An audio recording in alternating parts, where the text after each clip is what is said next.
So hi guys, welcome back to another video. तो आप भी फ्री में अर्निंग करना चाहते हैं तो इसी वीडियो के नीचे डिस्क्रिप्शन में मेरे व्हाट्सअप ग्रुप का लिंक है, आप फ़ौरन ग्रुप को ज्वाइन करें और अर्निंग की अपडेट हासिल करें। तो आज का मरीना प्रोटोकॉल के क्वेश्चन का क्या है आंसर जानेंगे इस वीडियो में। तो सबसे पहले हमें मिलता है डेली टिकट का ऑप्शन, जो कि हमें डेली के 10 एड्स मिलती हैं जिनको हम वॉच करते हैं। कुछ इस तरह से ओपन पे क्लिक करते हैं तो हमारे पॉइंट मजीद इनक्रीज़ होते हैं।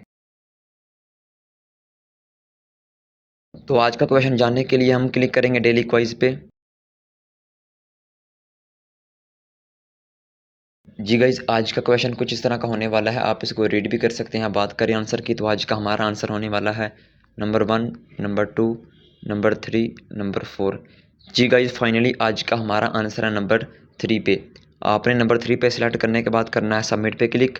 जैसे ही आप सबमिट पे क्लिक करेंगे तो आपके सामने दो ऑप्शन शो होंगे, क्लेम और 2x क्लेम। अगर हम क्लेम करेंगे तो हमें 100 पीस सर्व मिलेगा, अगर हम 2x क्लेम करेंगे तो हमें 200 पीस सर्व मिलेगा, लेकिन एक ऐड वॉच करने के बाद।